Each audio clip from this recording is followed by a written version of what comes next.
before I get into those details, I'd like to just share with you and just show you certain publications.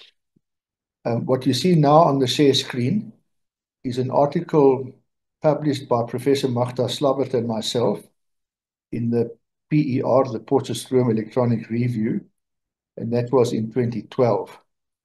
And in this, we discussed the road accident fund and serious injuries, the narrative test. So this is the first publication that we wrote. And in this, we discussed what the narrative test is, why it is necessary, and various aspects of the narrative test. Now, one of the problems that we grappled with, which led to this publication, is this. The Act stipulates that the medical practitioner must determine what has resulted from the injuries and whether they are serious. And then it stipulates, very importantly, taking the circumstances of the third party into account.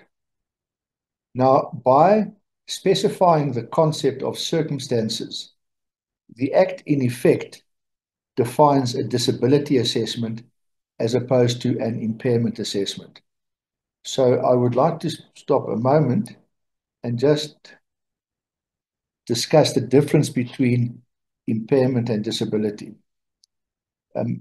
Impairment is something of the body's structure or function that has been lost.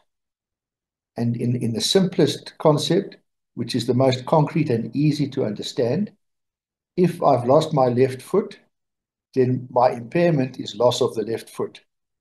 If I have a below knee amputation of the left leg, my impairment is the below knee amputation. So that is a physical loss of body tissue or a portion of the body. That is an impairment. But an impairment can also be a functional loss.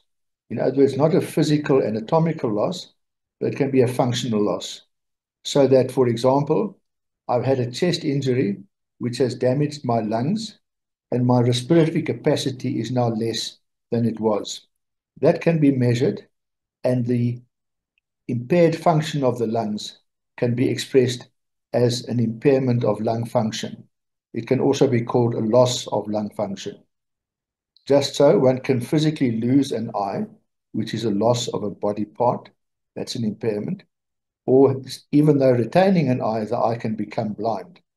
Then the blind eye is the impairment.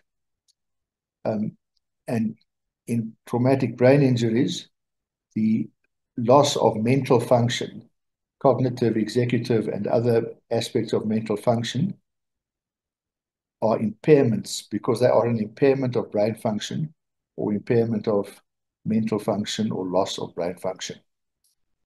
So that is what an impairment is. And an impairment can be measured in a person being examined and tested in a laboratory or in a consultation room or in a hospital. You can measure the person and you can measure the impairments, the physical anatomical losses and the functional losses. But when you measure impairment, you do not take circumstances into account. And the Act, the Amendment Act, stipulates that circumstances must be taken into account. And what that means, as I said, is that it effectively becomes a disability assessment. So what is the difference of disability and impairment? The person who has lost a left foot or a below amputation of the left leg cannot walk as well as he or she could before the loss. So loss of the ability to walk, or a reduced ability to walk, or an impaired ability to walk, is a disability.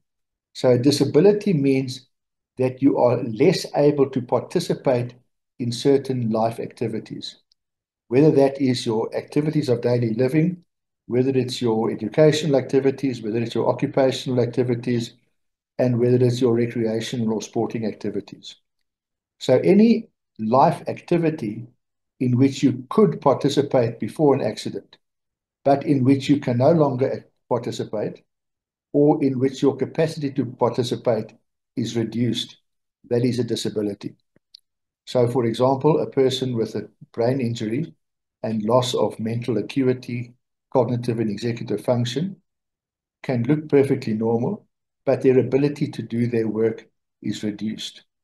So their impairment is loss of mental function, and their disability is inability or reduced ability to work, whether it as a bank clerk or a teacher or a gardener or whatever the case may be.